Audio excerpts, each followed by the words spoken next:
生下女儿后，我在婆婆眼中成了无能的象征。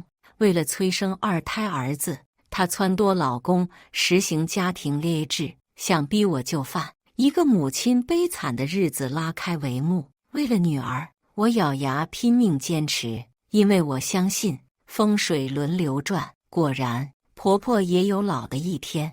她想住进我的房子养老，却被我一句话怼了回去：亲情长相守，真情在人间。大家好，我是秋兰，欢迎观看《真情人间》。喂，老公，月月生病了，浑身滚烫，你快回来呀！在儿童医院急诊室门口，我焦急地拨通了老公苏恒的电话。对面声音嘈杂，听着像是 KTV。怎么一轮到你带孩子就不消停？牛是不发马是发的，你究竟行不行啊？对方一开口就嘟嘟囔囔的抱怨，听声音没少喝。先别说那么多，你赶紧过来。我抱着他打针，连个缴费的人都没有。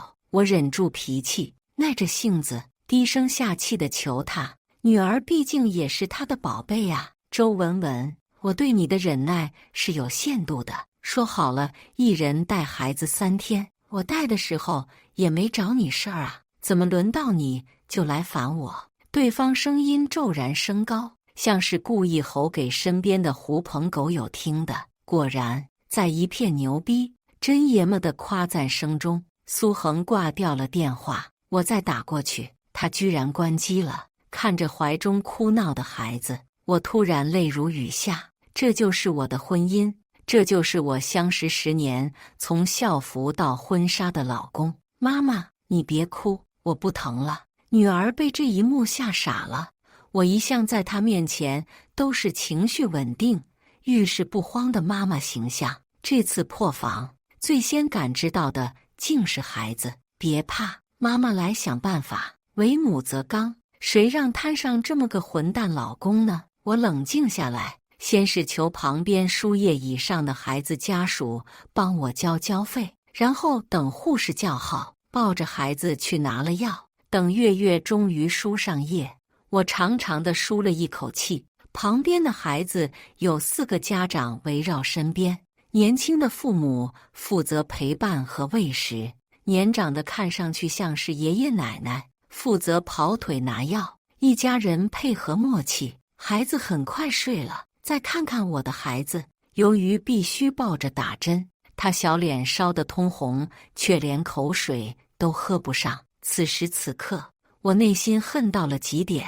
给你1瓶水，快让孩子喝点吧。旁边的妈妈看出我的窘迫，主动过来提供帮助。我心里暖暖的，怎么就你一个人？孩子爸爸呢？是异地还是出差啊？就这么把你们母女都丢在这里了？我叹了一口气，口中吐出2个字：死了。在我的心中，老公苏恒的确早已不是当初恋爱时对我百般呵护，结婚初期与我相拥，说着永不分开的那个他了。所以我随口说他死了，也并不冤枉。现在这个老公只是一个自私冷漠的陌生人，或许连陌生人都不如。我和他之所以还维持婚姻关系，完全是因为孩子还小。从一对恩爱夫妻到横眉冷对，我和他只有一个婆婆的距离。具体转折点发生在我生下月月那一年。怎么是个丫头？当初我刚刚出产房，精疲力尽，还没来得及看清女儿的小脸，婆婆就立马摆出了一副臭脸。出了月子，抓紧准备生2胎，咱们老苏家香火不能断在你手上。她压低声音对我老公说，可我还是清清楚楚地听见了。那时我对她的挑拨不以为意，毕竟早在结婚前，我和苏恒就商量好，无论男女，只要一个孩子。妈，女儿也挺好啊。爸爸的贴心小棉袄。老公勉强挤出一丝笑容，但看得出他也挺失望。就这样，婆婆鼻子不是鼻子眼不是眼的伺候完了月子。我吃了整整30天清水面条，孩子因为奶水不足饿得嗷嗷哭。反正我心意尽到了，农村老婆子也不会做什么，你们多担待。我抱着女儿，心疼得直哭。她一边撇嘴，一边翻着白眼，还跟她儿子告状。我一个城里娇小姐，嘴刁难伺候。等到终于出了月子，婆婆要回老家了，我表面上舍不得，实际上乐开了花。这下总算没人唠叨挑我刺了，世界总算恢复清静了。没想到她临走前给我埋了一颗大雷。文文，如今你月子也坐满了，人也能下床活动了，什么时候去上班呢？我一听这话愣住了，赶紧转头看向苏恒。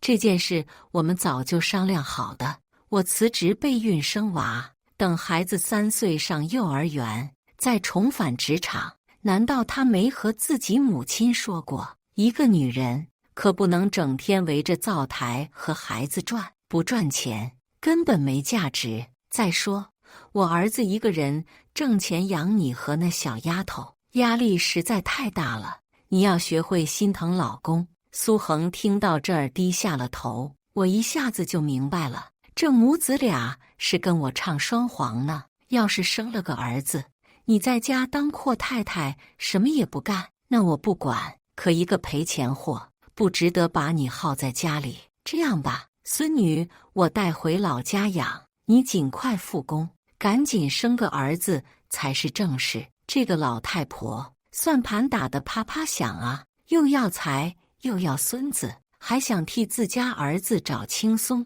是当我傻吗？妈，您可能不知道，当初大学毕业我也在外企，工资比你儿子还高一些呢。是苏恒飞说我辛苦，让我好好待在家，他养我。你知道的，男人爱面子嘛，我不太好驳他的好意，所以回家专心备孕。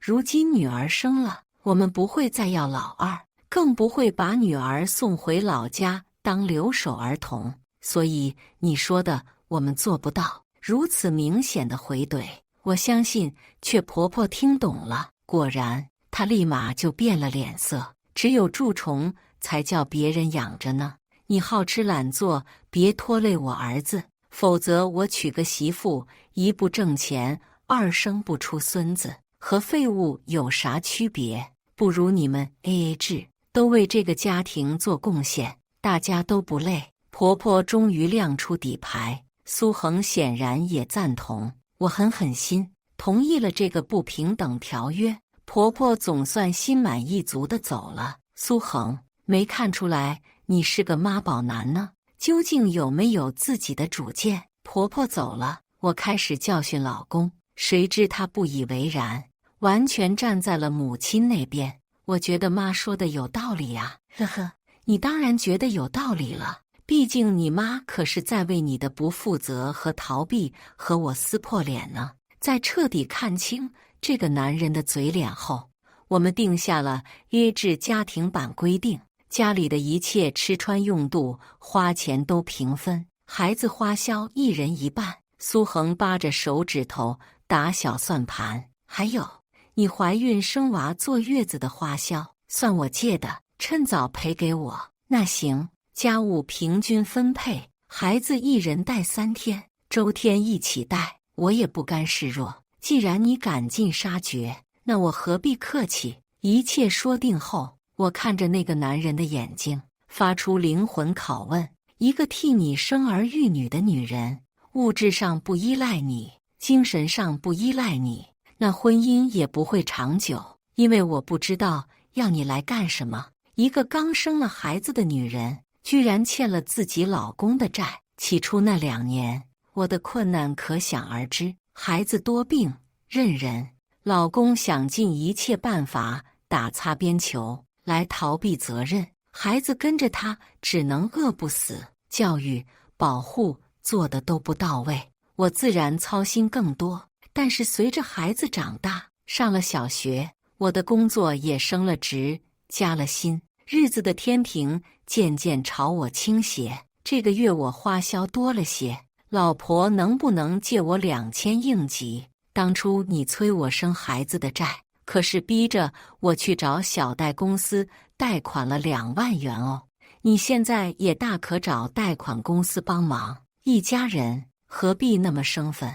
你也知道我们是一家人，本以为日子就这样过下去了，比陌生人强点，占有情谊，孩子也有完整的爸妈，可以相安无事。谁知道会在女儿初中快毕业那年再起波澜。老婆，我妈说我周末要来家里看看咱们。那天回家，本部负责买菜的苏恒买来了各种鱼虾蟹和贵价水果，这与他平时往家里花钱能省则省的作风极其不符。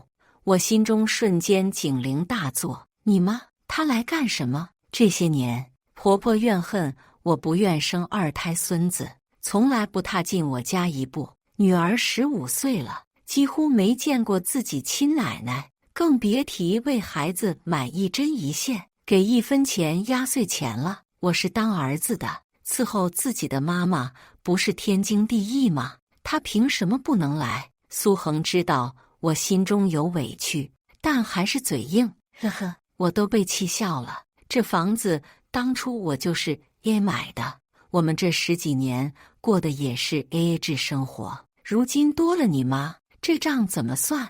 我爸妈自己有房有退休金，可不会来打扰我们的生活。我饶有兴致地看着老公抓耳挠腮，当初他趁我最脆弱最难的时候背刺我，这回我可不会手软。可那毕竟是我妈，我知道她对你不公平，但年初她小中风了，如今腿脚都不利索。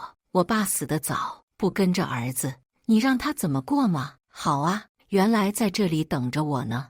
我心中一阵冷笑，我不管，这个家是我们俩的，他来，除非 AA， 要么他那份你出，我就没意见。你别想着稀里糊涂就把不相干的人弄来。我故意板起脸，苏恒害怕了。如今他收入远低于我，要是离了婚，他一个人带着没收入的妈，恐怕连孩子的抚养费都付不起。这么聪明，他怎么会不知道呢？第二天，我笑意盈盈把婆婆迎进门。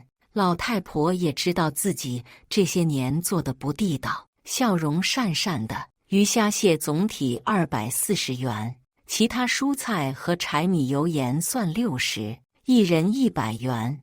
您付现金还是扫码？吃完饭，我的第一弹开始了。要钱？你跟妈要吃饭钱？良心狗吃了吧！我可是长辈，妈，当初可是您说的，这个家也一视同仁。我一个刚生了娃的女人，都还又是欠债又是利息，算到小数点后一位呢。搬起石头砸自己的脚，婆婆瞬间懵了，她假装哭天抢地地跑回了卧室。别上床，这套床品我昨天新买的，真丝的，价值1200。再加上我洗它耗时耗力耗电耗水和洗衣机损耗，就算你1300吧。婆婆彻底哭不出来了，她不敢碰我家的任何东西，连夜就拉着她儿子要出去住旅馆。妈，要我说你就别添乱了，这个家有钱的才能住进来。当初你也和文文说了，不养闲人。儿子发话，婆婆嚎啕着走了。不知最终他们娘俩怎么商量的，估计是苏恒出钱给她住便宜的养老院去了。总之，婆婆再也没有出现在我的视线里。感谢大家的观看，欢迎大家在下方评论区讨论。如果你喜欢这类故事，记得点击订阅《真情人间》，并分享给更多的人，这会对我帮助很大。再次感谢大家的观看。